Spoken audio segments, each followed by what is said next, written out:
Make sure y'all hit that like button. We about to get started very shortly.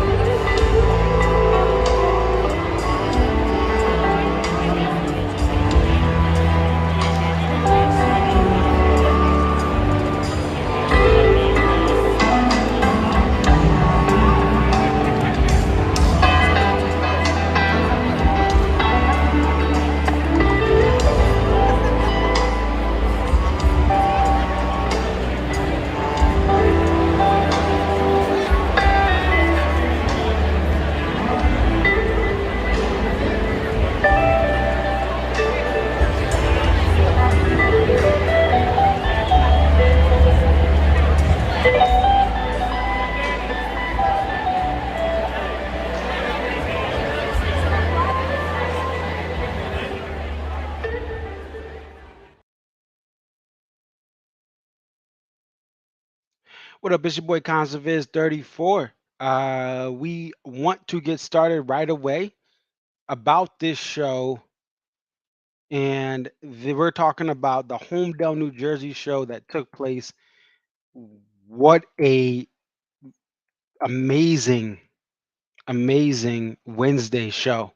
The last two shows have been phenomenal, and I want to bring in a moment. I'm going to bring on our first guest, who joined us last year multiple times across this part of the tour, Jones Beach and Holmdel, and then also out in Cali. But what a show! What a show tonight! The first ever shotgun opener.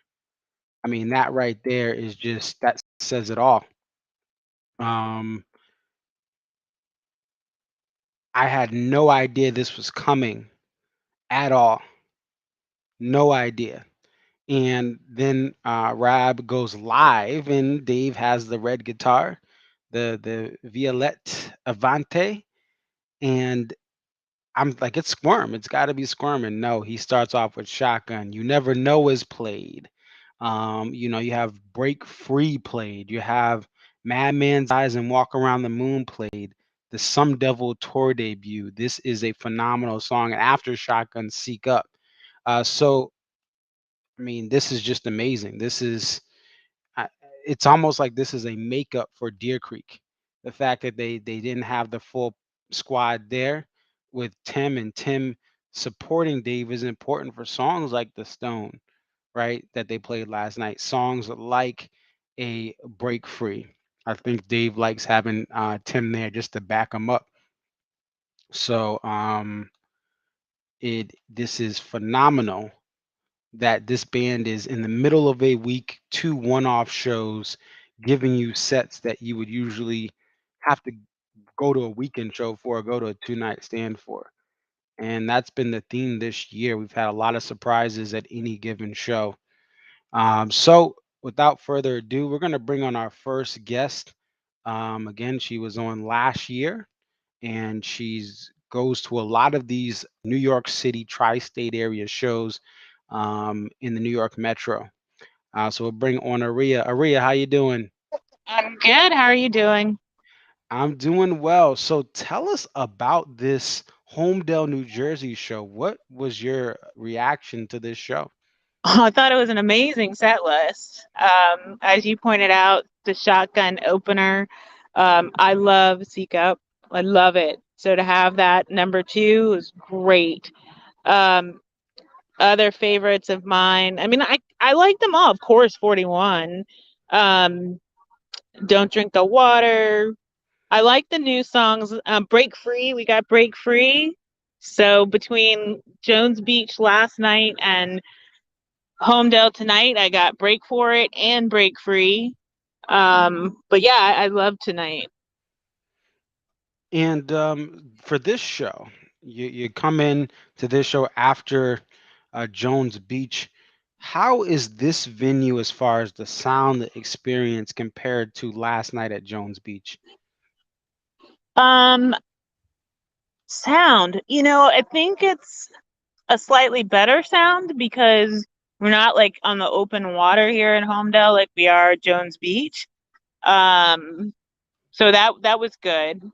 I think that for me the set lists were probably a little on par. I might say that I like the Holmdel set list better than Jones Beach. Okay. Um, but Jones Beach can't, you can't beat Jones Beach's the Vista, right? But sound I think was better here at Holmdel. All right. And as far as this crowd, we were at home watching Rab come, you know, right by the stage and go live. And he mentioned people possibly filing in late. Did it seem like the crowd was in traffic or stuck as far as filling up the entire venue right when the band came on? I, yeah, I don't know if they were stuck in traffic or if they just were wandering around the venue. I was on the upper part of the lawn at the beginning. And there were a lot of people who came in after the show started trying to find spots, and that was a little distracting for me. Mm. But I found a better spot on the lawn a few songs in, so there wasn't as much traffic there. So I think too people also were probably tailgating. So Okay. I don't know about traffic. Okay. And I know that does happen at shows I go to where people are physically there, and it's kind of a known thing that the band's going to come on close to 8, and there's always people filing. I think the only shows this year I've been to that wasn't the case is Deer Creek, where people were all ready to go. So I think it's just a natural thing for people to. There's always someone that's not going to be at their seats. And for this show, when Shotgun comes on at the beginning, what was the crowd reaction to that opening the show? Like not as animated as I would think, but it could have been that personally I was distracted because I was still on that upper part of the lawn and people were Mhm. bumping and talking loud during the songs and stuff. But yeah, I would have thought of a much more animated response. It wasn't a completely quiet or dull or anything, but not as like, oh my gosh. Mhm. Yeah, and I've been on the lawn for a Seek Up opener back in 2013, where same thing. People were talking, and I'm like, hey, hey, it's Seek Up's opening a night two show. Can you guys, can you guys keep it down? And people were shuffling in. This is Hartford and Saturday night, so I've been there myself. And you have a You Never Know, the first at the venue. Did that get any sort of reaction? How was the crowd for that song? Um, I wouldn't have known that it was the first at the venue. This is only my second time at Holmdel. So based on like the crowd, I wouldn't have guessed that that was, something new for them or, excited. I mean, I shouldn't say not exciting. I mean, they were excited, great song, but I mean, no special reaction from the crowd considering it was the first time at the venue. Okay, right. And we have a Jimmy thing that comes back, not being played as much as it seems like not as much as it used to be played. How does that sound for you this year in the shows you've gotten it compared to like the other years? It was great to hear Jimmy Thing. This is only my second show of the tour so far, so Okay. it was my first time hearing it this year, this tour year. But yeah, I was very pleased to have it in the rotation tonight. I think a lot of the crowd was as well. Some of the old favorites definitely go over well with some crowds. Gotcha. And we also have yet the second show where we have Tim back. We have, Carter, which, there was a apparent injury or that happened at Deer Creek.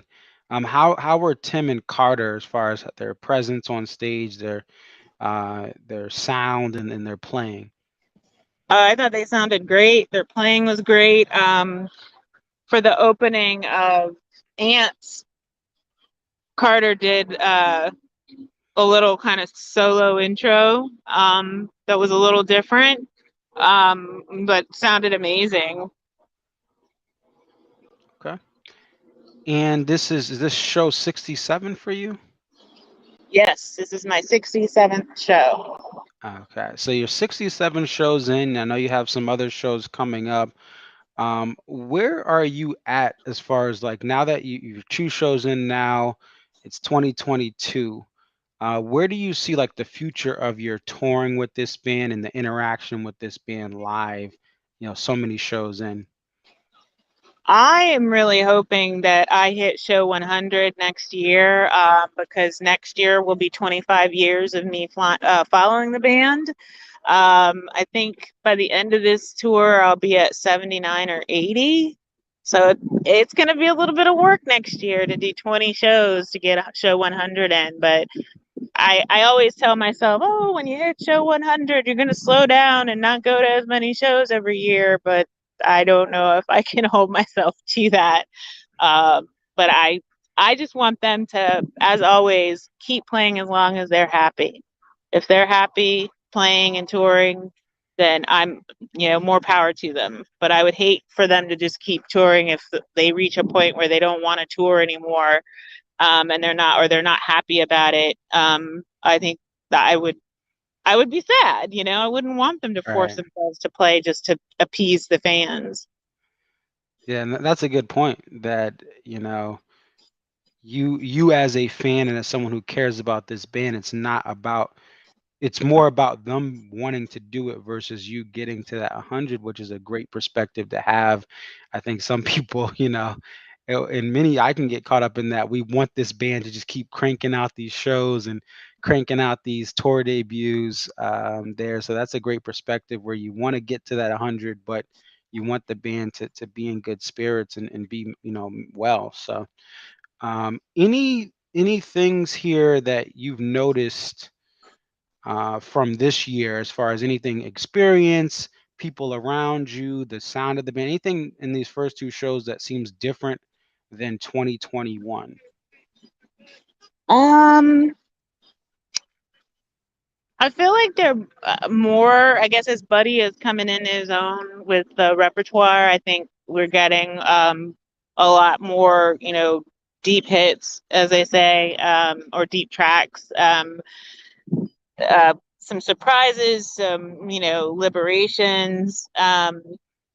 Sound wise, I feel like I can't remember last year, but maybe in previous years, I feel like Tim's guitar sound was more prominent. And it's not muted, but it's not as intense, I guess. Um, Yes, yes. this year is what I've noticed.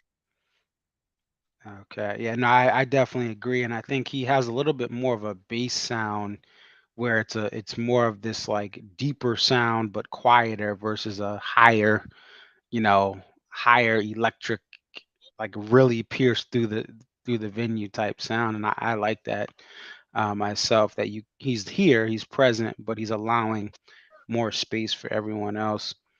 So Ariya, we want to thank you for coming on the stream. Safe travels back home, and also I know that you are going out to Red Rocks, and you have some trips out there outside of DMB. So we wish you the best on some of those endeavors outside of DMB for this summer. Well, thank you for having me. All right, you take care. All right, You bye. too. Bye. All right, so that's Ariya, and again, she goes to a lot of these New York City area shows, and then also, sometimes she makes those trips out west as well. So we thank her for being on the show there. And the other thing is, you have the first shotgun of this venue. You have the first funny the way it is, or not the first funny, walk around the moon, right? Stay or leave. You never know. The band seems to either be bringing venue debuts to certain shows, or if it's not a venue debut, it's a first time in a while. I think of Drive In, Drive Out for Mansfield, the first time in a while. Say Goodbye in Hartford was the first time in a while as well. And the Stone hadn't been played in a while in Hartford, and they played it in there. Kevin says blackjack coming soon. I would love a blackjack. I think without a real violin, that song would be harder. Now, the Batson Sessions version has some piano. I think they could do that there. Um, Kermit the Frog says love tonight's show, and which where am I sitting at SPAC? I have balconies for night two. I still have to figure out my night one. If anyone has a night one ticket, I know everyone and their mama's looking, but it's your boy Constantine 34. Hooker brother. I probably will end up getting something in the at the back of the balcony for night one as well. I just want to be in the pavilion for those. Um, Motor City Vicky. I don't think I've seen you around here, but thank you for joining the chat there. And someone said, "Who's Rab's vocal coach?" Or someone. So he's the vocal coach for this band, but he has a lot of clients from Justin Timberlake to Chris Stapleton to I believe Charlie Puth. I know he has what's that country music singer, Brandy Carlisle. Duh. Yeah, Brandy Carlisle. Rob has gained a repertoire of some very top-notch musicians, and he's done some unconventional things to get their voice ready for the rigorous demands of touring. Amoto Vicky says, "I need more of an after party tonight. That set was insane. Yes, it was. It was a crazy good set, and it was is really awesome there. What I'm gonna do next, let's bring on Mike. So we're gonna bring on Michael, and then we'll try to get Zach on as well. After that, let's see. Let me see. So Michael, if you're watching, come on now. Oh, and Michael is he lives in this part of the country, the New York, New Jersey metro as well. So we'll try to get him on here. We'll get Zach on.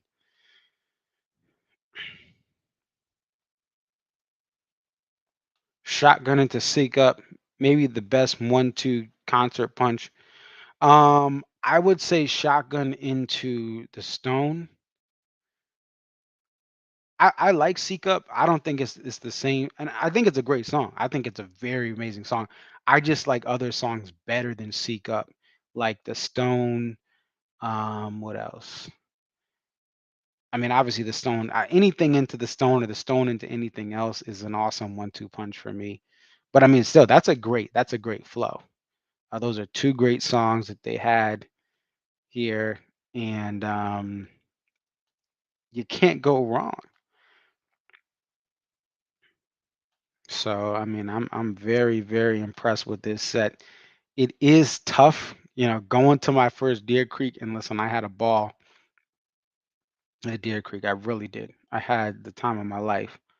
But when you see these type of sets, nothing's gonna take away from the experience because I went for the experience, not the set. But it was a below average Deer Creek set. It's still amazing to get a acoustic percussive sound from the band that was unique. But as obviously some of you guys were chatting with me during the show on Instagram and DMing me, and yeah, it's like, oh, you see these things, you're like, oh no. And I hope they play them for Alpine. I hope they play them for SPAC. I'll be at those shows. But we'll see. We shall see here. But let's bring on in a second. We're gonna just pull up our next guest. He's waiting in the background. We'll get you on in a second, Michael. Let's see. Give me one sec. And they did have a cover. They had a Sledgehammer cover today. I do like the fact, I will say this as well. I know some of you guys love Watchtower. I love the fact that it's not being played as much, even though some of you guys, depending on where you live, you may not have gotten a Watchtower in a while. Um, but I like the fact that it's not being played. I'd rather DMB close out shows with DMB songs. And Watchtower, the only appropriate spot for Watchtower is the beginning of a show or maybe an encore, I mean, a main set closer. I like the encore ending with a song like Ants. That's a DMB song. Even a PNP Rapunzel, I'll take it over Watchtower. I know most people won't. they'd rather have Watchtower, but that's just me. I prefer that. All right, so we have Michael that's on the phone here. So tell us about this show, your second show in a row in your part of the country. Oh man, it was pretty insane tonight. Pretty insane. What did we talk about? We said it was gonna be a banger, right? It was pretty crazy, man. Shotgun opener. I mean, what are you gonna do past that? And it just went from there. And Uh, tell us about that opener because we were watching on Instagram and Rob had shown Dave's, the Violette Avante, the red guitar in his hands. Did you think it was going to be like Squirm? Did you think it was going to be a shotgun? What was going through your mind when you see Dave walk out with the red guitar? be honest, I missed it. I didn't really see it. If I saw it, I figured because what you guys say it would have been one of the two. Um, and I was busy chatting with the people online, and it just kind of happened. I would have lost my ever loving stuff if I would have seen it coming. Um, that's like they said. Was it somebody? I think they said less than a little over 50 times. That's been uh, that's been played. Something along those lines. Yeah, 48 times fully played, the first at in Holmdel ever. They're pushing people out. So I'm gonna start walking. Yeah, first time in Holmdel, right? Yes. Um, and it was absolutely insane. Just it was just crazy, man. This whole place is just nuts. So what that into Seek Up? I mean, that was Seek Up. I heard it was forever. It lasted. It was really good. Yeah. So you were in line. Were you in line to get in the venue when Shotgun was played, or were you in line like in the merch stand or food? Oh no! I'm sorry, but I was no, I was streaming online on the couch tour. So I was looking Oh, around, okay. interacting with those people, and everything else. And he kind of walked out, and by the time I got up and focused in and everything else, he kind of started playing, and I knew immediately. I was like, "Are you kidding me?" Because it was just I was blown away, absolutely blown away. Oh, so I never in a million years would I pick Shotgun for an opener here. yeah. So you were actually the streamer for the couch store tonight. Yeah. Awesome. Well, hey, thank I, you so much for sharing that with everyone. And yeah, no, I enjoy doing that. It's a lot of fun. There's a lot of great people on there. So yeah, so that happened, and we were all just losing our minds. It was a really good thing. And then and right into Seek Up after that. I mean, it was like Shotgun was like it felt like it was like a little like just a gift. yeah, So pretty crazy, man. absolutely. And so we have some, after Seek Up, we have When the World Ends. Do you remember? But there were a lot of unreleased songs tonight. There were three Crash, two on the table and Dreaming, two before these crowded streets. So this was one of the few shows where, in a while, where you really have some of these unreleased and deeper cuts being played more than the, Come Tomorrows and Big Whiskeys. So what was that like to get so much of these unreleased and some of these classics from Crash and Under the Table? Oh yeah. No, this is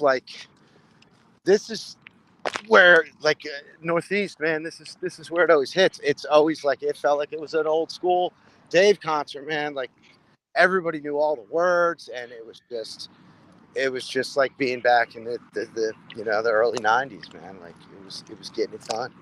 It was very very cool, good stuff. Rolling through, and it's that kind of vibe tonight. Jones Beach was the same thing. Leading into that, it felt like, and the crowd is a definitely older crowd here. It's you know Okay.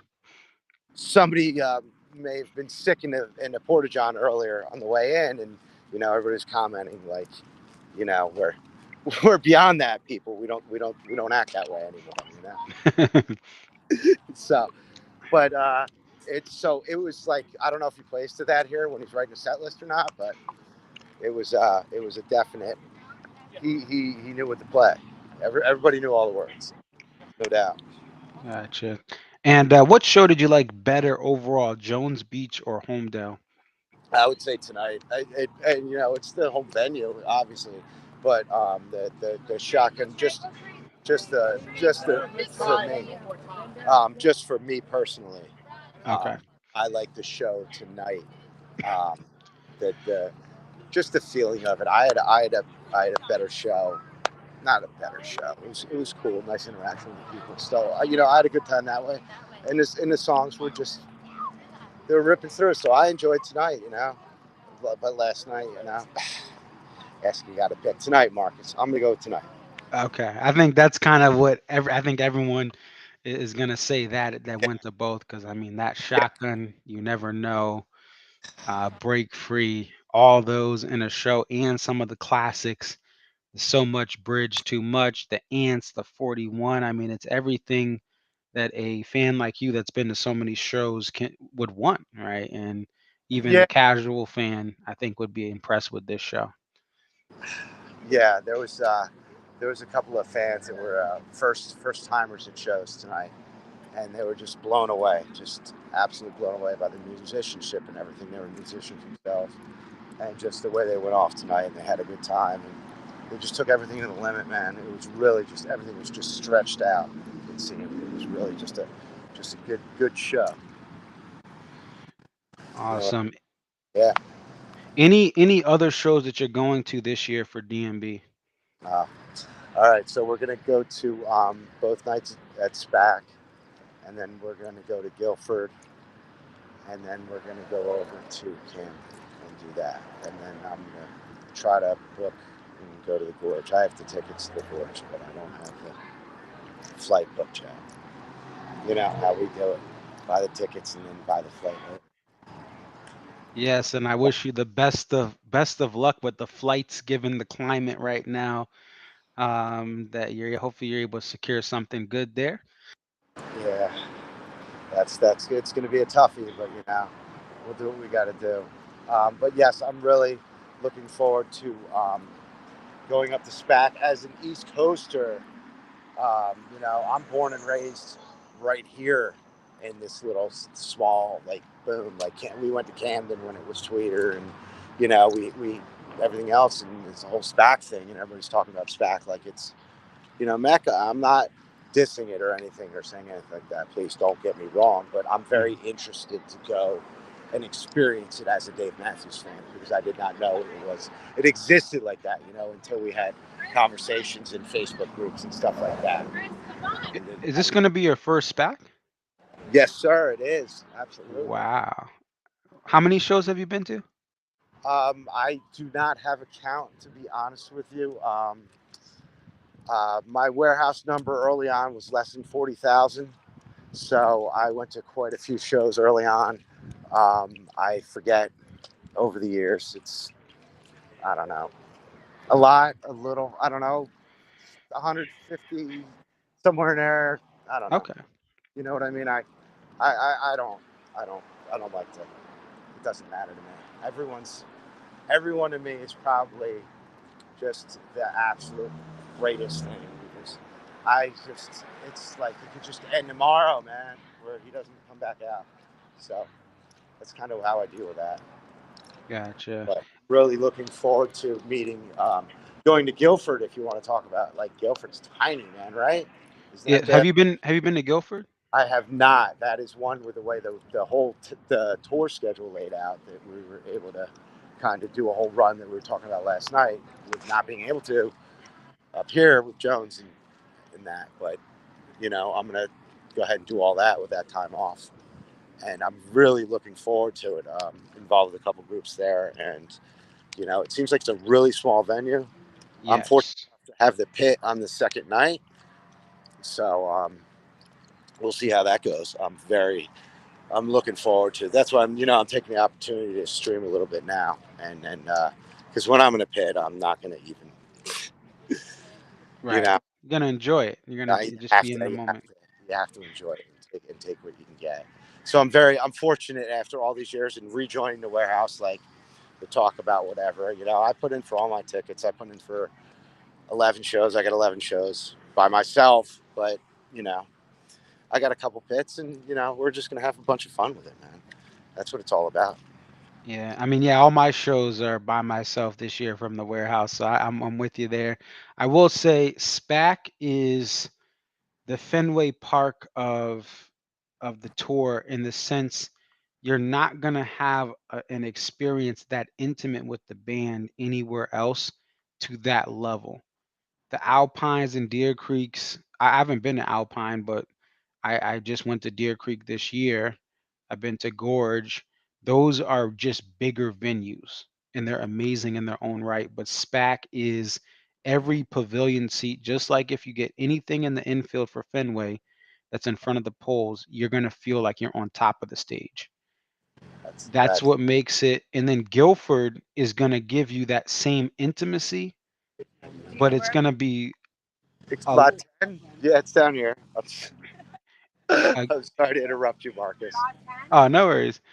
Guilford is going to give you that same Fenway Park feel, but it's going to be a lot less demand for the tickets, and that's okay. Guilford is one of the best kept secrets on the tour. You will have plenty of options to get very cheap liquor if you do drink. So if you go up there, if you do drink, do not buy any liquor until you get to New Hampshire. Yeah, And there is also shopping. There's outlets on the way to Guilford if you're coming up from Jersey. The outlets have no state sales tax. So if you're looking to get some new things, if you need to get your kid a Christmas gift, there do you it go. in New Hampshire because there's no sales tax. Nice. I have a guitar from uh, Nashua, New Hampshire that obviously it was a lot cheaper there because there's no sales tax. So that's what I'll say is it's a great place to shop, great place to get food or adult beverages on the way there. And I think what you'll see is SPAC will have the best energy. Guilford will be the most laid back, intimate type of venue you're going to see from the band. The stage is so small. I don't Some of the rig does not fit in the Guilford stage. So the screen last year, that screen that showed like when they had the top screen Yeah, and the ribbons, the three different ribbons, only like two of the three ribbons fit, and the big screen did not fit on that stage. yeah. It Um, looked like they had the same issue going on tonight. Somebody had commented that the full light rig wasn't up tonight. And I'm sure somebody looking at that could comment. I didn't think it was because that fire dancer thing they had in Jones didn't drop that. okay.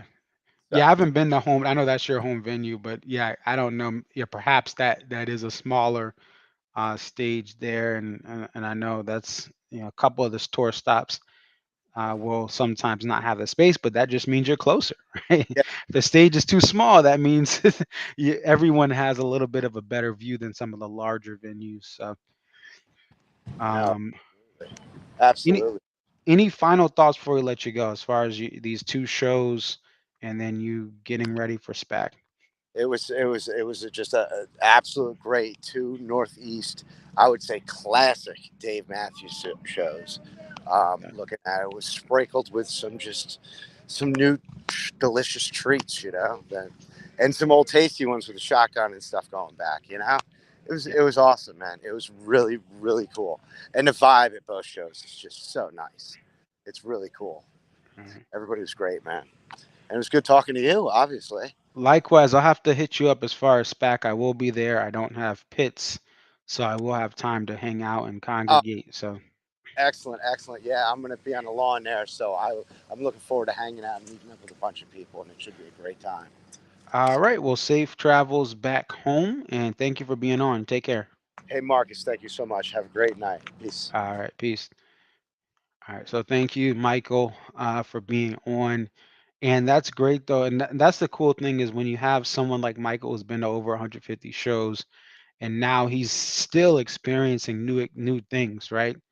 And just, I know some people you may live by SPAC and you're like, oh, SPAC is a great this, that. Not everyone understands that. And the thing is, not everyone is. And that's why the demand is going up for SPAC. We're going to get Zach on in just a second. I think his connection is flickering, but we should be able to get him on. I did want to bring up this. Cash or trade. Speaking of SPAC, if you are looking for a chance to win tickets to SPAC, we want to direct you to cash or trade. Now, what is cash or trade? Again, in full disclosure, they're not paying me to say this. I'm just doing this because I do think it's um, a great website to find face value tickets. The whole point of cash or trade for various bands, from Fish to Dave Matthews Band to Goose to pretty much anything, you can list for anything, but you have to list it for face. And the reason is this idea, let fans give their tickets to other fans for face value. You don't have to worry about someone scalping you more expensive tickets. The only exception where you'll kind of pay a little bit more is if someone is reselling a platinum ticket or a Ticketmaster ticket with fees. It's going to be what you would possibly find that on the venue, but at least it is still for face value. And I just say that because obviously like a warehouse ticket's going to be a little cheaper than some of the other, like I said, some of the Ticketmaster, the way the fees work out is a little more. So this is the little advertisement here. Grateful giveaway. Win 2 pavilion tickets to the Saturday SPAC Night 2 show. And you can enter for a chance to win. Now, how do you do that? Well, let's take a look here. And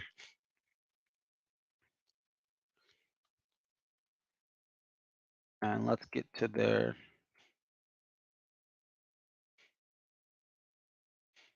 Give me 1 second. I'm going to pull this up because they tagged me in this, and I appreciate them.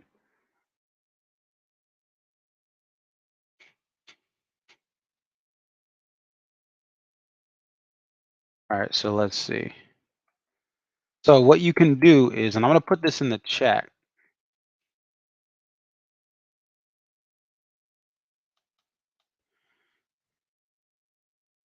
What you're going to want to do is go on this website. And DMB Mama. So this is the link you see right here. This is where you can enter to win 2 pavilion tickets. Now, what you're going to do is you want to create an account on Cash or Trade. It's absolutely free. And you hit enter for a chance to win.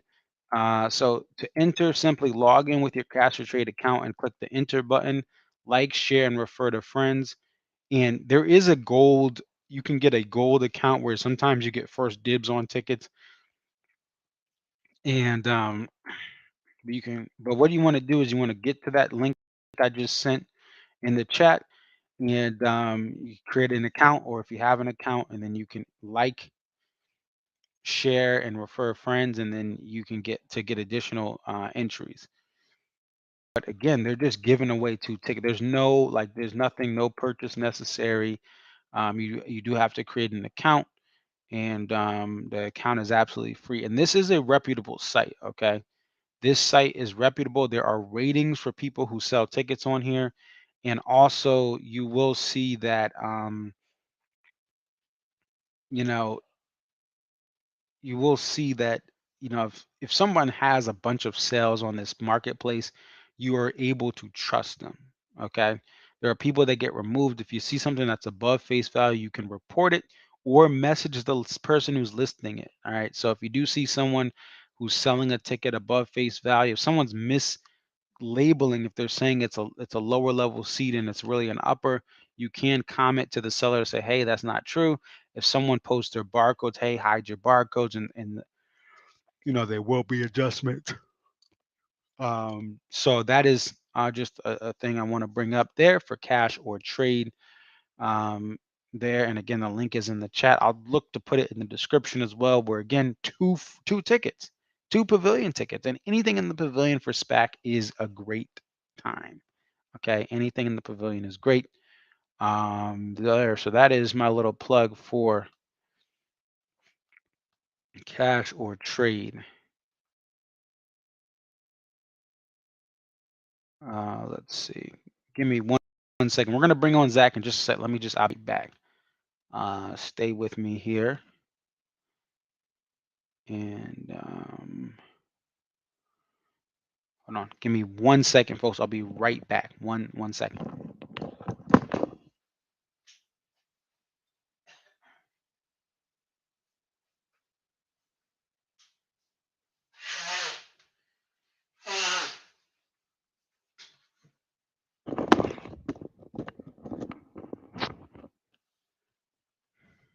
All right, so let's go ahead and bring on Zach. Zach, can you hear us okay? Hey, brother, how you doing? Can you hear me all right? Yes, and you do have a good signal. You were kind of red at first, but it looks like you have a better connection now. Tell us about this show, Holmdel, New Jersey. Well, I can firmly say that if anyone was worried about whether or not Tim and Carter were going to be back at full steam after, because that was some incredible playing by both Tim and Carter at full steam, and not to mention that Dave seems to be wanting to put a lot more interesting stuff in to kind of test pilot out for the weekends during these midweek shows. So overall, I mean, this was a really fantastic way to cap off a midweek run. Really, really solid show, great crowd, and it was my first time at PNC. I'd always kind of dodged it because I didn't want to go and deal with a 3-hour drive from Long Island like I did today. But the crowd was great. The venue was really cool, and I'll probably see myself coming back to those shows again next year. Awesome. And for those of you guys who don't know about this venue, there is a difficult journey to get from anywhere in the New York City area to North Jersey. And the reason is there's a lot of expensive bridges and tunnels. There's a lot of summertime traffic. So even though for someone like Zach on Long Island, or even someone like me in Connecticut, in theory, I'm less than 200 miles from Holmdel. But the bridges, the tunnels, they make a big difference in this trip. And the trip that should really only take 2.5 hours or an hour and a half can take 3 hours easily. So I just want to point that out for the viewers at home that aren't in the Northeast or Mid-Atlantic. Absolutely. And even to give sort of my anecdotal evidence, I left from Long Island. I live fairly close to Jones Beach. I left at about 4 o'clock on the dot, and I did not get inside the venue until 7:15. And mind you that as the crow flies, from my place to Holmdel is barely 50 miles, if that. And right now, even driving back, I'm going to be back in my, I'm going to be back at my house with a total drive time of just over 90 minutes. So, so a venue like that seems so close, in actuality, even by driving or mass transit, you can almost double or triple your time. Right. Absolutely. And that's what that's what it is. When you live in this part of the country, the Mid-Atlantic and Northeast. I know there's traffic in LA. I know there's traffic in other places, but it's just the infrastructure is the hardest thing. There's roads and ways to get around other parts of the country, but in New York, New Jersey Metro, there's only a couple bridges to get from New York City to North Jersey. And this show here, what was your reaction when Dave comes out with that? Was it the Avante Violette guitar? What did you think he was gonna play? So I was setting up my gear over at the soundboard, and while I was going and checking my angles, I look and I saw the red guitar sitting out in front. I forget what his name is. The Dave's guitar tech comes and drops it off, and I said, "Oh, that's interesting." And I started going through the list of songs in my head, because he usually will play something like "Dia of You" or "Squirm" with that guitar. Yeah. And I got to be honest, like Shotgun was the farthest thing in my head. I was like, oh, so he's just going to open up the show with Squirm. He's done that plenty of times. There's nothing really too deep in that sense. And came on stage, and it was just a carcass of everybody screaming, excited. And you heard those tiny little strums to that intro of Shotgun. And I will say I'm very fortunate in the sense of tonight was my 74th show. And I will say that I've gotten to see pretty much, I would say 98% of all the songs from Dave that I've ever wanted to see. And Shotgun was one of those half dozen songs that I was just convinced I would never see. Every time I would see it, every time I would see it pop up on tour. I'd usually miss it by about 2 shows. And all of a sudden, the second that I heard it, it took a couple of seconds to register in my brain that I was actually seeing this song. And, this song is one that I've loved from the day that I started seeing the band. And I started weeping because it was just that one song that I have been wanting for so long, and to finally be able to get it, no less as an opener, was just Right. it was just a reminder of, even almost 75 shows in, there's still things that this band can do that can still just absolutely make my heart melt, and it's one of the reasons why I still come to see this band. Yeah, it's so well said. Yeah, this is why people chase shows. And I know some people say, "Oh, be grateful for what the band plays," and yes, you can be grateful. But when you have a band like this that doesn't do the full fish set list, mix up every night, where you just go for a week and you'll get most of what you want. When you have this hybrid of kind of similar songs and new surprises, and in 2022, right after we think we're gonna lose Carter for a long period of time, right after I thought Tim wasn't coming back to Alpine, you go to a midweek show in Holmdel, New Jersey, going over the bridge, all these people, cursing and swearing and switching lanes, and an extremely long drive for 50 miles. And yet here you get this song, this shotgun, been played under 50 times ever for this band. And this is what it's all about. So I'm glad that you got it. And talk about the end of this show, Some Devil to Ants Marching. What do you think of the encore? So I will say that I am one of those few people that actually really enjoys hearing Some Devil in the E1 spot.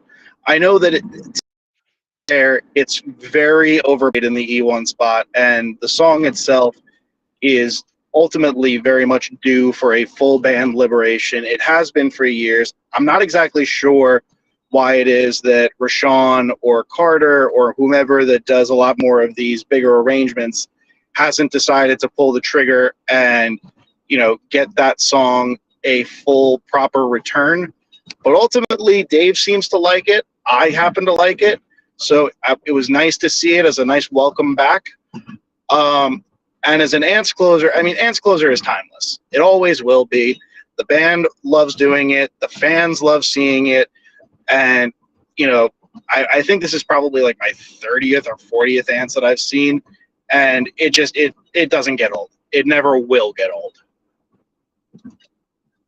Okay. And this is what I'll say about Some Devil. I think that it is perfect Dave solo. I think it's a song that when you hear the reverb from his baritone guitar and those notes ring out, it is powerful. And I don't necessarily need it. Now listen, it'd be cool to get it full band, but I actually like it as an E1 spot. And I think that it has that feeling again.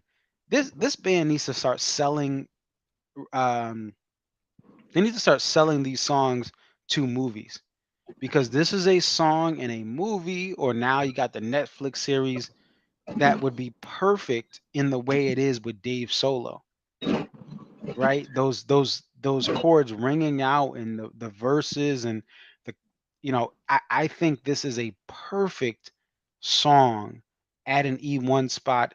And again, the reverb of it, the baritone uh register for the guitar, the way it's set up, it is amazing as an E1. So I will say, listen, I'll take Some Devil E1. If people don't like it, they don't like it. But I think it is an amazing E1 spot song. I can definitely agree, and I think the problem is that a lot of people really got burnt out on it, because I'm trying to remember what year it was, but there was a year where he was playing the song consistently, other show in the E1 spot, and people were getting sick and tired of it, and I can understand that. But in that sense, I think that it's a nice kind of way to cap off, or to to sort of gain that intimate aspect of the show while not necessarily being very overbearing. I think that Dave has found a good groove with that song over the past couple of years where he's able to kind of put that last bit of energy that he's been storing up, but also let that out in a way that the fan base can kind of enjoy more of that wide, breathy, almost like a cry of a song. And I think that that's a great way to kind of say, did you guys enjoy the show? Because I don't know if that kind of analogy makes sense to you or not. Yes, yeah. So 2010, it looks like it was played the most in 2010, where you have over 10 plays. And I mean, I'm looking at July, August, and September, and even into October of 2010, it was played a lot. 3 plays in 21, 2 plays in 20. But I can definitely see that the 2010 tour was a tour where this band was doing a lot of different shows. They're both in regular amphitheaters, and they had a winter tour. They did MSG and some other stuff. So I can understand. In '07, it got a lot of plays as well. In it looks like February, March there. So yeah, I can and that's certain songs that's happened to me. And John Scott in the chat says City Field. Yeah, he did it. My friend was at City Field. Right, 2010 was a City Field, and they had, I believe, Bush Stadium and all that other stuff where they're doing those ballparks. Yeah, I can see how people could have got burnt out. Me personally, I've gotten this song a couple. Let's see, check my stats here. But I could see how people could get sick of it. But it is, and when it's played, it is a powerful song. Well, to even kind of balance that and take a quick little tangent off it, I think that that's one of the things that's really interesting for the DMB fandom is that you've got to find that number of shows and variety of shows that you go to in a certain either tour or even like a couple of year period where it, in my opinion, and especially because I see a ton of shows every tour, I think that this band is one that if you see a lot of shows in succession, you will end up getting very burnt out on the material, partially because like we were talking about with a fish tour and something like that, while the band does vary set lists, they don't vary them that much. And Right. especially if you end up doing like a whole run over the course of 3 or 4 weeks instead of spacing out shows every couple of months, you're pretty much going to be seeing 75% of the same show every night, and you will find songs that you absolutely loved that you'll become sick of relatively quickly. Absolutely, and that's a good point. So I have three Some Devils. That is the thing, is spacing it out, or only going to like for instance, I went to the Hartford Mansfield weekend. I'm doing Deer Creek. I'm doing Alpine. Doing SPAC. But even that, like, there's going to be layovers. But going to a Southern Texas show or Atlanta show, taking a month off, go to New England, take a month off, go to Fiddlers. Not practical for everyone, especially in this economy, but if you have the extra cash, if you have the vacation time, I would strongly recommend doing that, because you will find the testing of songs and rotation of songs does change over the month. So that's a well said point. And there is a lot of talk. I don't know if you've seen this. I don't know if you've seen this, Zach. I should have sent this to you. But there was a this always comes up every tour, every of the tour. But there was, let's see if I can find this. I'm gonna check the Gorge Crew site, because somebody had a comment, and I understand part of it, but I also say, hey, listen, I understand the other side of it. And we know we have people like our friend Mark, who listen, he can be very intense. He's like, I'm at Deer Creek. I need to have X, Y, and Z. And then you have people that they'll have people. Dave can play the phone book, and I will love him. And listen, there's nothing wrong with either end of it. And it is, it's funny, we joke about it. But let's see, I'm going through the Deer Creek, because it's the Deer Creek post from Gorge Crew, and then I want to make sure everyone can see it on. I think it was from Coach. I think it was Coach somebody. But this really, it got a lot of chatter. Let's see. Give me one moment. Let's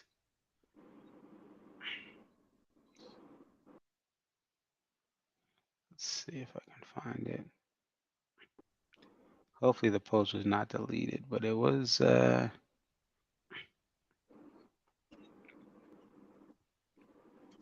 while you're looking that up, I think that, like that, kind of going back to your idea, if you can space out your tour, that is a really good idea for you to attempt to do so, especially with the way that this band is. Now, again, that's for a very small minority of fans, because most people are not going to, upwards of, 5 to 10 shows a tour anymore. The fan base doesn't really do that anymore. Yeah. If you're, Okay. like you said, Yeah. Oh, we're losing you, Zach. take off, grab one of the 2-night stands that you can. Oh boy. Hey, did you lose me? Oh, I got you back here. I Sorry about found that. so I found this. I'm gonna send this to you as well, so you can look at it when you get back home. And our friend Mark is in one of the comments on here. So this is this. I'm gonna put this in the message, so just when you get home safely, you'll see it. But this is from JV Coach, and shout out to him because I think he was posting some great stuff during the Deer Creek run. And this isn't to belittle anyone in this comment section. I understand both sides of this, but what JV Coach says is, I will never understand people who complain about DMB setlist. Darn near every other artist plays the same exact set year after year. I'm on my second show in 2 nights, and I haven't heard one repeat from the night before. Now, just to give you context, this was posted on June 25th at 10:28 p.m. So this is right in the end of Deer Creek Night 2. Mm-hmm. So he's saying that. So what are your thoughts on that comment or that thought there as far as Well, to be clear, like, for as long as there have been setlist complainers, there have been complainers about the setlist complainers.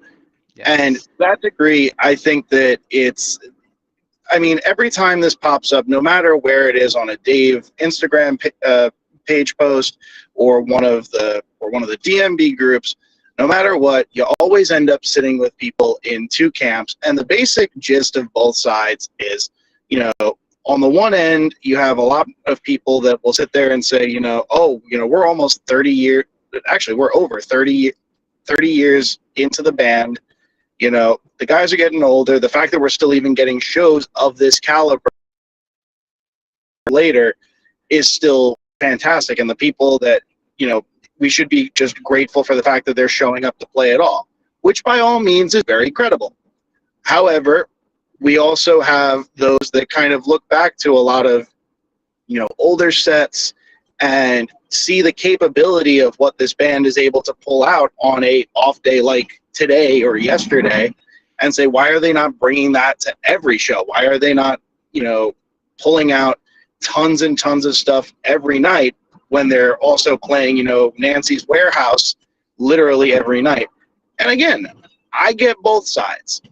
I am very much of the opinion that when it comes to set lists, complaining about them nowadays is definitely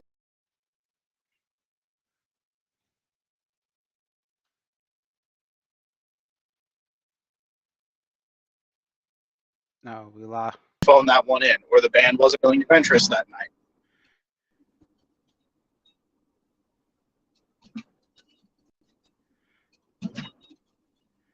Gotcha. Are you there, Zach? Yeah, I'm here. Okay. Where did I cut off? We kind of caught we got the end of that, but kind of like you're talking about the band having, I think, like off nights. Oh, so that was more so the end of my point. But ultimately, I think that the band is not going to be bringing the variety of set lists that we all want in the set list complainer category. But with Buddy being brought in the past couple of years, a lot of energizing talk of new songs and stuff coming out from the back catalog that we really weren't seeing pre-2018. The band was very much stagnating in a lot of its set list building, in my opinion, between 2015 and 2017. Yes. And I think the other thing that I look at is a couple of angles again from both sides. There are people that say, "Oh, the band is getting too repetitive," and these are late '90s DMB fans, and I'm like, I always point to again, they played in Hartford for 3 nights in 2000, and Busted Stuff was played every night. Mm-hmm. The Stone was played 2 of the 3 nights. A couple other songs were played. There was at least 3 or 4 songs played twice in that 3-night stand. And my argument with that is this band has always been repetitive. They play more songs now than they ever have.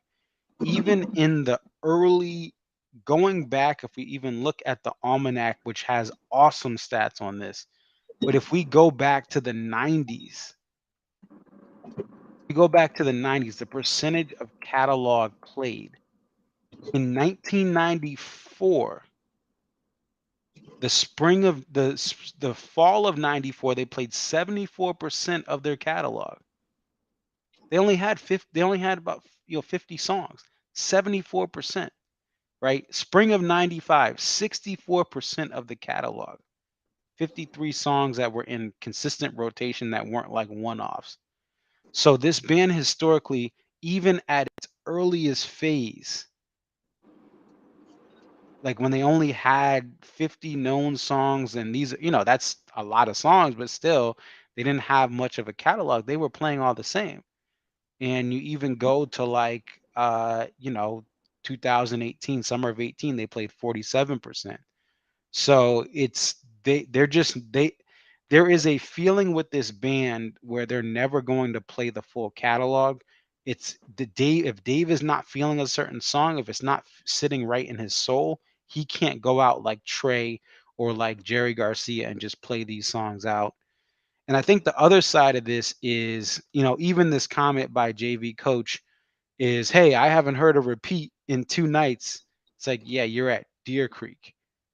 It's Right. Deer Creek night too. So it's like, yeah, there's no repeats, but at the same time, when somebody is going, they only can go to 2 one-night stands. If only some people they only could go to Hartford Mansfield weekend.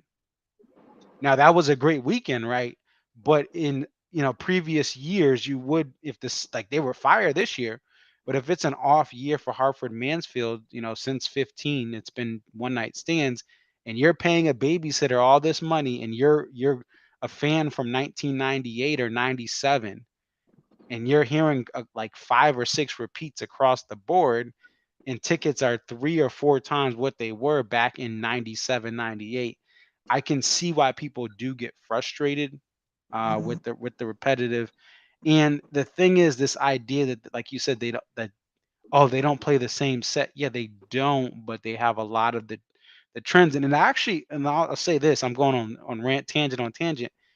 It would actually be better if Dave Matthews played the same set every night. And the reason is you would only go to one show. Absolutely. And I think that to kind of build on that, there was I was having a talk with one of my friends who was a big diehard Dave fan in the early 2000s. Jumped on the bandwagon back in, I believe, like 96 or 97, one of those years.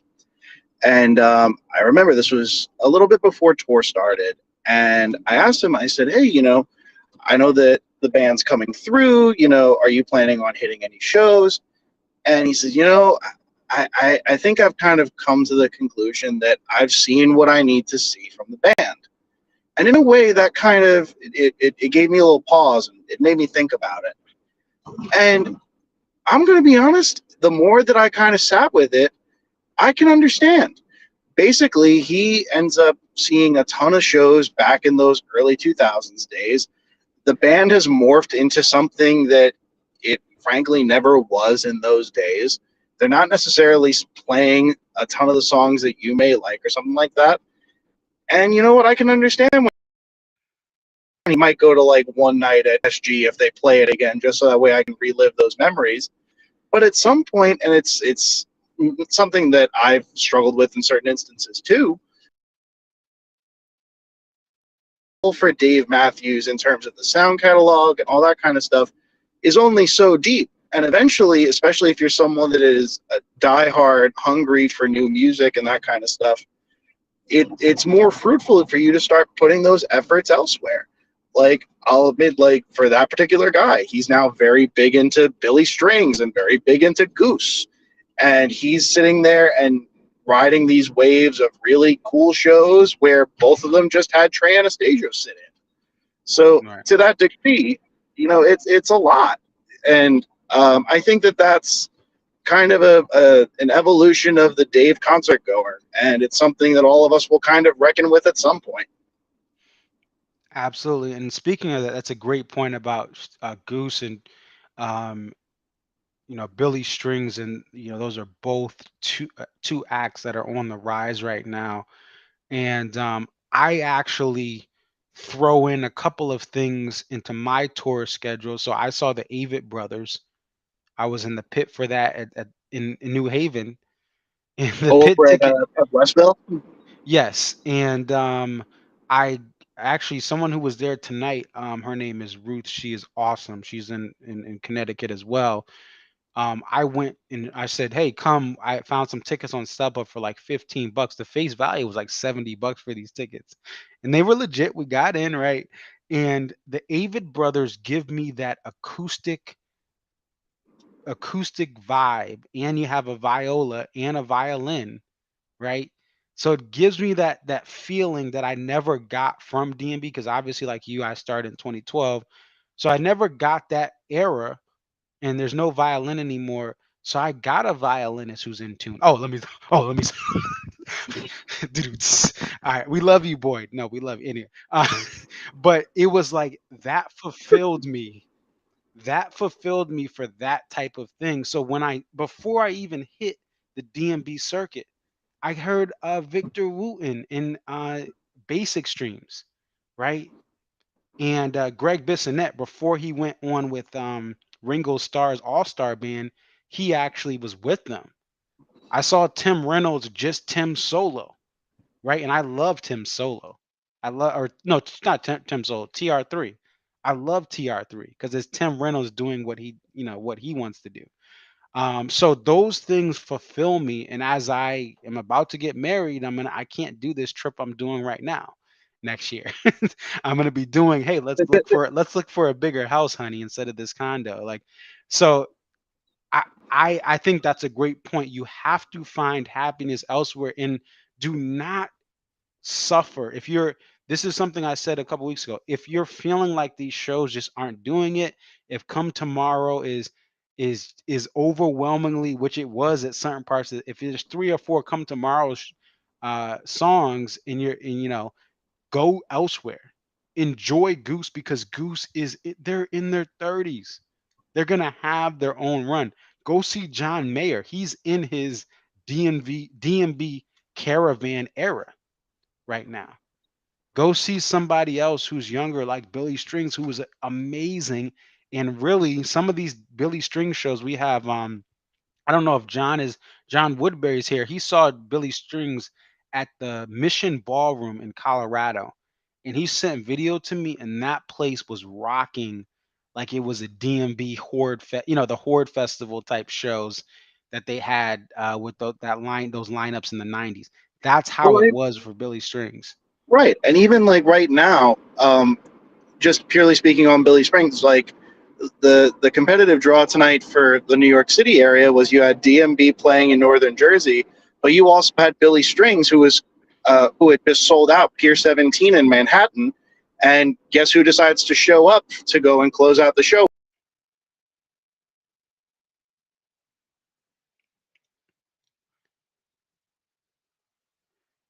Oh, we lost you, Zach. I'm guessing you're gonna say Trey.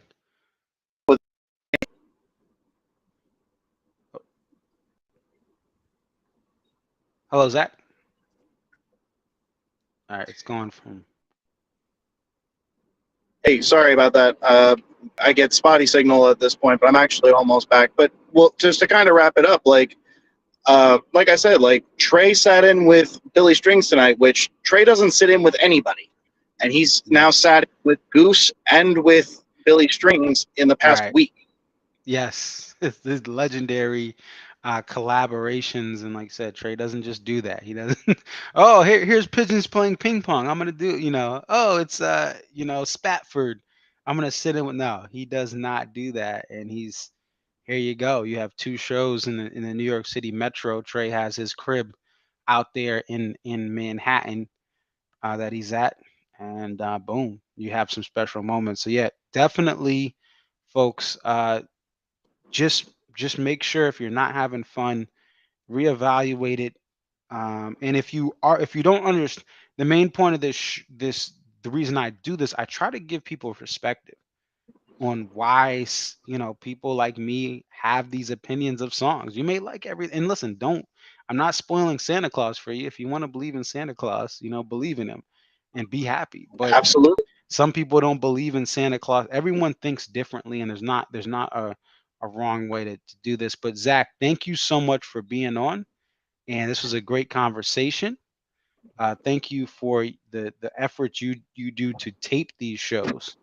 And as we talk about people who go and have kids and have a life outside of DMB, you're filling in that hole, and then you're collaborating with other people like Mark and others across the country to really continue to have it so people don't even notice, right? There's some people right now that they know that the tape's coming out, they don't even realize what had to be done, the miracles. You like last year, you flying to Cali, which is not a cheap flight. I know that for sure. A last minute trip to Cali from NYC is not cheap, but you did it because you love this band and you love the community. So we thank you so much for coming on, Zach, and hope you have a good night. Absolutely. Always a pleasure, man. I'll talk to you soon. Take care. All right, peace. Yeah, so this is probably going to be something I continue to talk about, and I appreciate you guys for being on because this is an important. This is one of the biggest things about this band, and it's a gift and a curse because if it's kind of like it, it's kind of like when you meet somebody, and some of you guys may have friends, and I go back to date and all this stuff. But when you know someone is a jerk or you know someone is really nice, it's easy to catalog them as one or the other. And most acts either play the same set list every night or they mix up the set list every single night.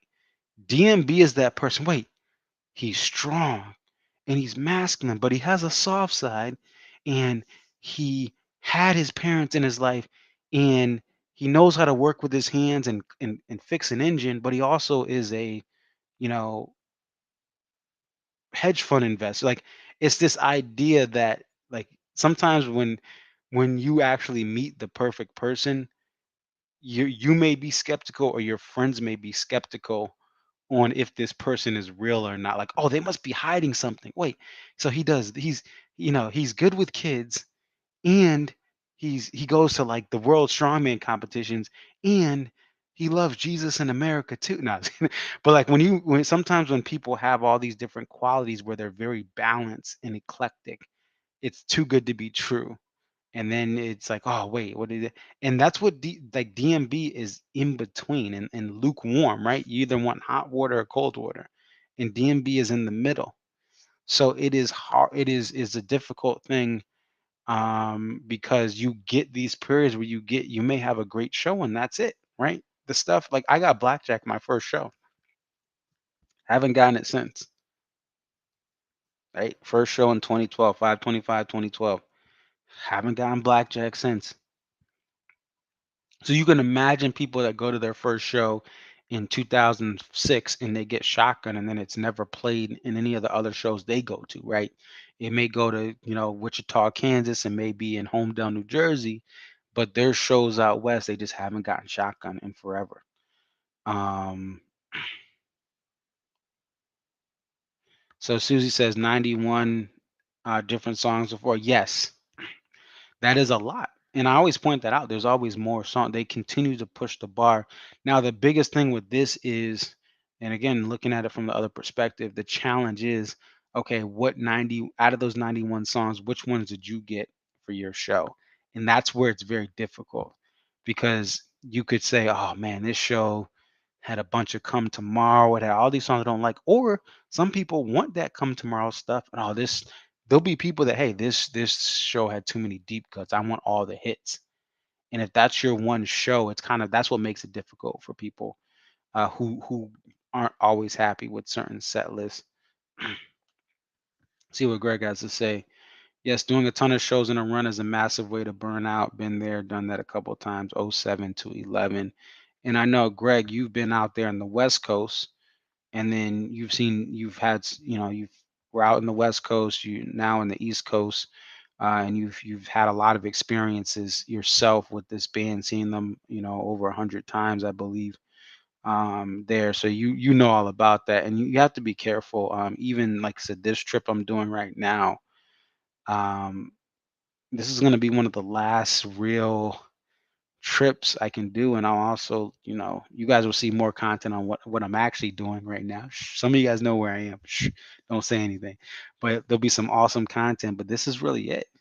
Next year, I'm gonna be local. To use a 21 Pilots reference, I'll be fairly local next year, and so I don't go loco. But this is not sustainable. I've had a great run with the C19 in the pandemic. I was able to do some things and have some flexibilities to be able to travel more, with different stuff with work and the flexibility. So um, I'm doing it, but next year I'll be back in the crib. Justin Marcus. Yes, I'm marrying Justin this year. uh, yes, and Susie's right. Yeah, each show has had one tour debut. Um, yeah, each show had one tour debut, and that's another thing. That's another thing that, and this year too. What I'll say is this year the openers have been so diverse. They're like typically an opener is played a bunch of times by now. There's only been a couple songs that have had more than two plays as an opener. So the openers they're really shot. Bro, you had Shotgun today. So there's a lot of things they're doing, and again, they're feeding you songs that if you go to the same venue every year, they're giving you songs that haven't been played in a while. Um, and even look, you guys can see on the Twitter comments, people are saying a lot of different things, and right, all my favorite bands play the same set list the entire tour, maybe rotate a song or two in the spots, but that's it. I'm really just happy to see them perform their magic every summer. Da, da, da. Never understand the E. We're just happy at a show seeing the Bears span on the planet. Stop going to too many shows. If you go to 20 shows, you're gonna hear the same songs. Yeah, and that's why people say, "Oh, I want to hear this band." I think one of the reasons you don't have a live DMB app is now they let you get the tape of audio, but I think the reason they don't allow you to get access to all of the shows at once is because you would realize how similar the shows are. They're still great, right? But similar. Um, Big Tim says, spoiled fans. I've seen 44 DMB shows, haven't seen the same show twice. A huge reason why I keep coming to shows. Yes and no. And this is the thing. I haven't seen the same show twice. There's a lot of songs that are played. And again, it's about to me, the other thing is too, if you're starting, and you could always say don't go to shows. If you're starting at a point where the band in 2000, the songs they're repeating are amazing. I could listen to Busted Stuff 3 nights in a row. I can listen to the Stone 2 out of 3 nights. I listen to the Stone every night, all day, every day. All right, the Stones like Megan Good. That song can get it. Oh, just kidding. Yeah, Megan Good, fine. But I ain't gonna hold you, Megan Good. Oh, Lord have mercy. Uh, anyway, I am getting married. I'm kidding. Okay. I am getting married. I'm telling you. But like that's the thing is the repeats are what matter. That's why people have hope. Like if the fact that Break Free and Break For It are being played a lot is what makes this year great. Overplay the good songs. And that's the challenge is when you have stuff and listen, some of you guys like these songs, right? So you have songs like She, you have songs like That Girl Is You. And those are songs I don't really like. Louisiana Bayou, you guys know that. I love the jam, but I don't like the verses. When those songs are the heavily played songs, that's where people kind of get discouraged. Now, what have I done over the years? A couple of things. What have I personally done to fix to really to navigate this? First of all, I now only go to these big 2 night stands. I'm not going to any midweek shows. Now I may get back to Guilford, New Hampshire at one point, but Dave is playing I Wish. Listen, if anyone has like about 1 to 2 mil. Actually, I'm probably sure it's closer to 2 mil now with inflation. Dave believes in planting trees, but listen, he gotta get paid too. All right, he ain't gonna give no discount to me. If anyone has 1 to 2 million, hook a brother up. I'll pay for Dave.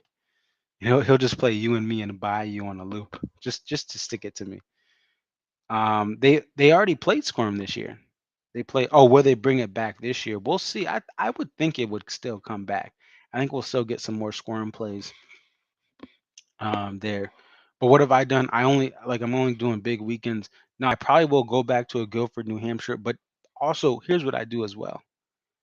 Road trips are not about the set list. Now I am going to Alpine, so right, obviously you think that they're probably gonna do something special there. But these trips that I'm making, even the content you're gonna see from this week of what I'm doing, it's more than just DMB. Okay, it's not just all right. I'm going to this place to meet the people. I'm going to this place to have a good time. And even when I shift back to more local shows, it's going to be more about just experiencing these, going back to New Hampshire for a couple of shows and enjoying New Hampshire, going to Mansfield and just enjoying being out there, enjoying my home shows at Harvard, right? Launching O'Grady is Dave. This is a good point. Is Dave Matthews Band gonna play some new songs? This is where we're at a crossroads right now because you have a couple of songs that have been out, but they're not expanding past those songs. We haven't had really anything. We've had something to tell my baby. I don't count that because it's like an E1 kind of thought song that may not make an album. But the songs like Madman as I was walking around, they were revealed last year. Ocean and the Butterfly during the pandemic, I believe it was in 2020. We don't have anything past those, but what I will say is there were a lot of songs not played until Come Tomorrow officially came out. Come Tomorrow came out. Hey, Amy, I hope you're doing well. I hope you're doing well. All I will say is what I am doing right now and where I am at, Amy.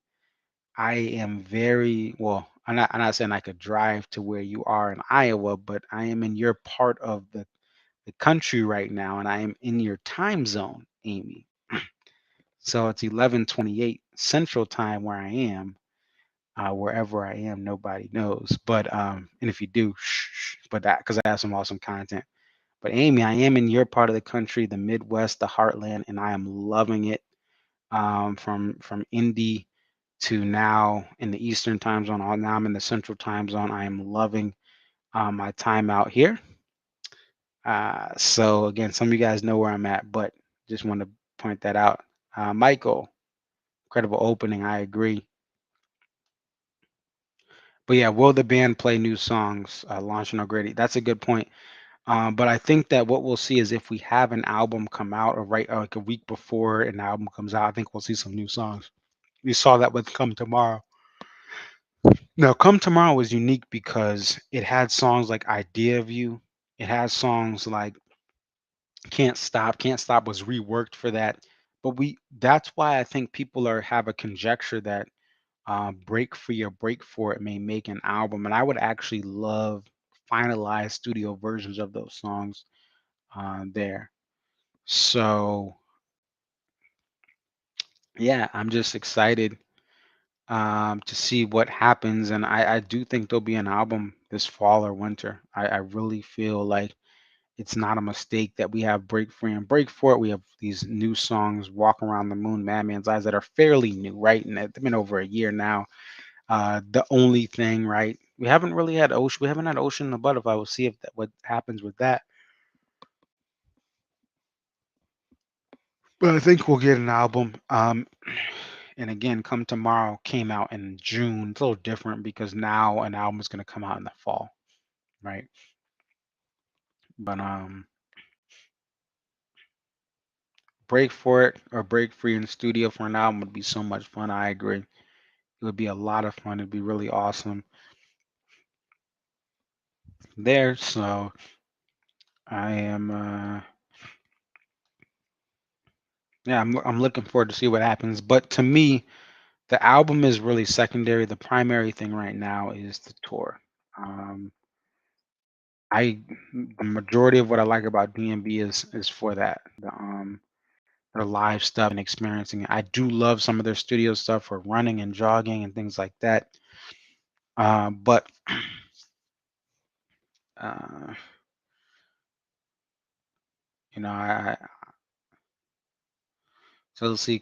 This is Zach Kermit the Frog. Is Zach personal feelings? Maybe 1 to 2 song debuts this year before the album drops in the fall. Okay. Michael says, "Oh, they put Break Free outro on there. That's the bats. That's on the Batson sessions. Yeah." Dave is having fun. He is having so much fun this tour. You see him on stage, and listen, I was at the rail for Hartford, and you just see an energy with him, and he seemed excited last night for Tim to be back. Some of the videos from up close on social media, he was like doing all that stuff, and that's what you want. Ariya said that at the beginning. Listen, if this band's not happy, I don't want them to tour. I want, I've seen some of you guys may have seen some of your heroes older than me, right? There's certain artists like Kurt Cobain and other artists like Michael Jackson, even though that was a little, I was alive for that. Kurt Cobain, I was a kid when obviously he had the situation. But so many of these artists have ran themselves in the ground. I was listen, before DMB, Linkin Park was my thing. I was a Linkin Park underground fan, and Chris Cornell and Audio Slave and Soundgarden. Listen, I liked the Temple of the Dog album and Soundgarden more than I liked Pearl Jam. Now I'm getting into Pearl Jam, but still, like, Soundgarden has a special place with me. And why am I saying this? Because I lost. We all lost the music world, and like losing Chris Cornell and Chester Bennington in such a small period of time broke my heart. Okay, because Linkin Park was that band, right? I loved hip hop, I loved rock, and they did that's what I was into. I was into, like, I had Linkin Park. I would listen to Linkin Park. That was like one of the only albums I would listen to all day, every day, because I could, like, my parents wouldn't let me buy anything with swears, drugs, sex, and rock and roll. Okay. Um, and reason I say that is experiencing that, and you guys, many of you guys that are older than me and even younger than me, you guys have experienced the deaths of so many. Like, I wasn't around for some of these tragic deaths that happened to so many legends. Like from Jimi Hendrix. Maybe some of you guys are too young for that, right? To some of the people who passed in the 80s. Um, you know, like John Lennon. I've seen the footage of that, but that's only because I wasn't born. But like John Lennon, right, and what happened with him in what New York City. Like, I know that you guys remember where you were when certain musicians, like, we found out they were passing, or they went through some hard times, or some of them went broke. So I say all that to say that my most important thing is I want these guys to be well, from Buddy to Rashawn to Tim, everyone, Carter, Stefan. I want them to be well because they're humans and they've given us their life and their heartbreak on track. And that's more important than any show. Michael, yeah, your thing is Michael Ledbetter. So Mike Pearl Jam's your favorite band, and Chris Cornell was a jewel. My favorite album is Euphoria, Morning. Yes, the solo album. There, like the Temple of the Dog album is probably like, that is such like to me. I mean, I've listened to 10. I haven't listened to much like catalog wise of Alice in Chains, but I've listened to some of their songs from the like Pandora back in the day. Um, oh, you want me to be well? Thank you, Amy. I am doing very well. And this is just I'm having a great time right now. But what was I saying? Yeah, Pearl Jam, like the Temple of the Dog album to me is just it's just all these great people before they went to superstardom. That pushing forward back, Hunger Strike, Say Hello to like that album, I really wish I would have seen the reunion at MSG before Chris passed. That and again, listen, Temple of the Dog album came out when I was 1 years old. It was 1991. Right? Was that A&M Records? That Temple of the Dog album is just to me is amazing. It is just like I'm just like, yo, this is like it's a gem. And I know some of you guys listen, you guys live this. You bought these records at the record store when they came out. Oh, Alice in Chains unplugged. Yeah, some those unplugs from that era are amazing. Um there. Michael Ledbetter says Temple of Dog is part of my personal Bible. That's awesome. But even like Super Unknown, which I know that's the main that's when Soundgarden went mainstream, but that album like Limo Wreck, Fell on Black Days, like I loved a lot of that. That's what I was before DMB. I went through a couple different musical phases, and that type of stuff was what I was getting in. Back when the Pandora radio. That's why I say like Alice Jet, like those stuff that would come on.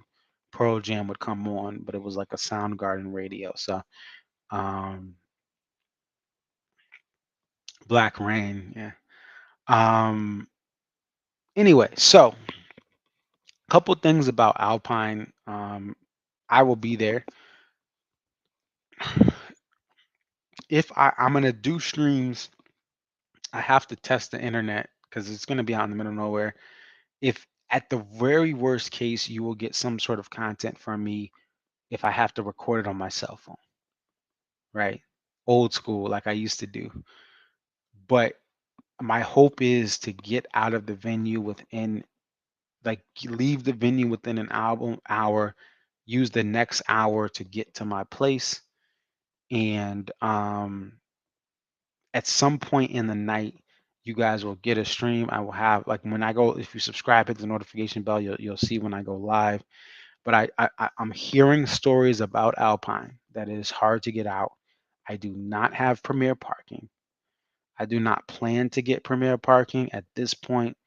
I'm just gonna see what happens. Um, if there's something that really ticks me off about getting out on Saturday, I may get a premier parking pass through Cash or Trade or somewhere else for Sunday. I don't know yet, but just bear with me as we move into this weekend. But I will be giving my responses. We'll see about guests.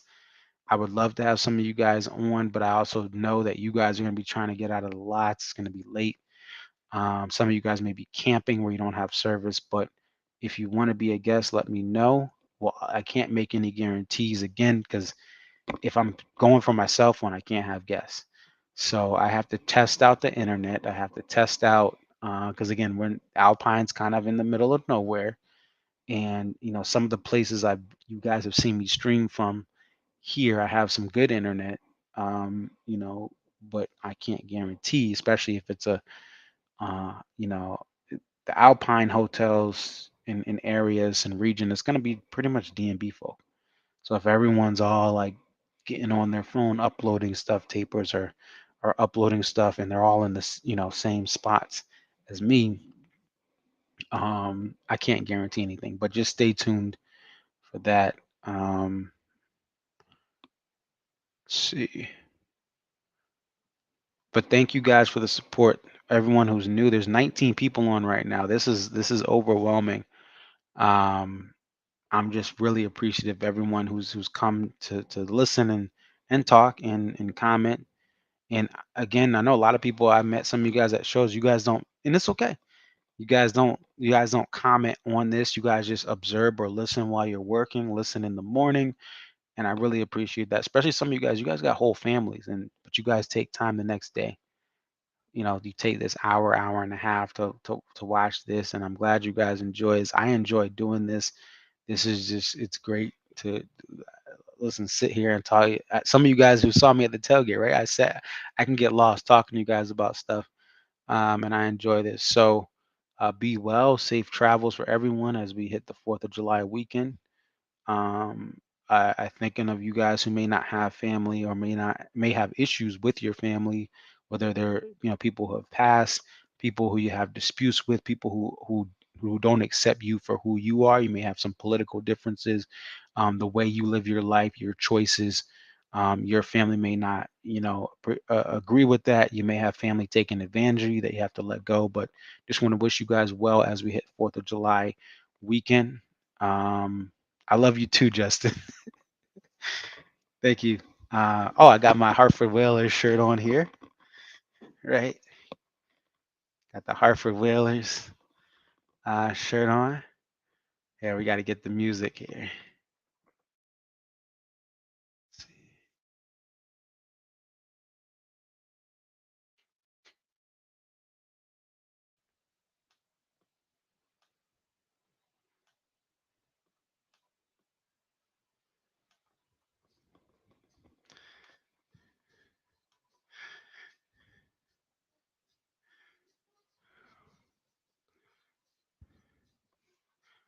Hold on. Hold on, I'm gonna get the Whalers music here.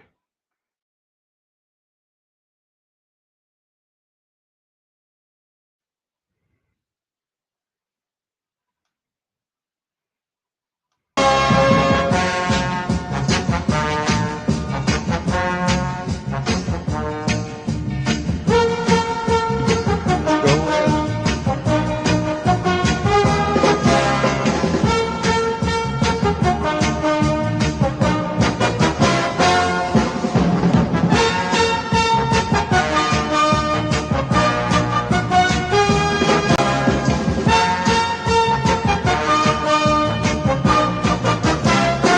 All right, that is the show. We're gonna end on the Whalers. Have a wonderful night.